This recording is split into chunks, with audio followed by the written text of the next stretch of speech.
Un lundi matin sur Bitam, 15 équipes dont le pays hôte, le Gabon, fignolent les derniers préparatifs avec une seule idée en tête. On est conscient nous-mêmes de faire le meilleur, d'être dans les bons classements aujourd'hui.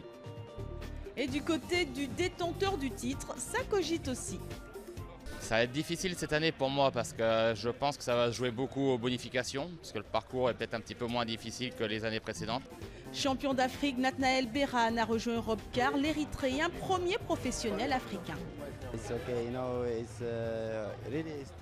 C'est vraiment très dur de devenir professionnel, mais j'espère vraiment que beaucoup d'Africains vont me rejoindre bientôt.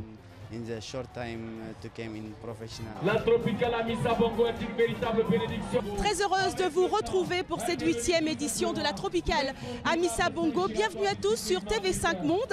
Alors, première étape, Bitam et Bolova, 149 km qui lance donc cette 8e édition. Le départ est imminent, monsieur, courage et bonne chance. Cette première étape de la Tropicale, souvenez-vous, il y a 2 années de cela, Johan Jen avait remporté au sprint. 88 coureurs au départ de cette première étape Bitam et Bolova. Après le départ fictif, nos coureurs ont à parcourir 4 km. 4 km animés par les populations qui leur jettent des feuilles de bénédiction. Jusqu'au départ réel qui ne va pas connaître de répit puisque d'entrée, première attaque qui étire le peloton. Anthony Charteau, lui, fait le choix de rester à l'arrière. Tandis que 3 hommes, eux, ont fait le choix de l'échapper. Le jeune prodige érythréen de 18 ans, meilleur jeune autour du Rwanda, Kudus Meraoui, le Marocain Soufiane Hadi et l'Éthiopien Estifanos Gebrselassie. Les 3 échappés vont aller jusqu'à 6 minutes 50 d'avance sur le reste du peloton, qui est mené par l'équipe belge, bien placée dans le groupe. Le peloton toujours groupé. Mais 3 hommes s'en extirpent et se mettent à la chasse des échappés. Haruna Ilboudo, le Burkinabé, maillot de la combativité au dernier Faso, le Rwandais Jean Bosco Sengiwumva et le Gabonais Ephrem Ekebena, qui réussissent à rattraper l'intercalé Yves Ngengok devant un public ravi. Derrière, le peloton ne semble pas réagir. Les 4 poursuivants ont repris les 3 échappés. Ils sont désormais 7 coureurs africains à animer la course.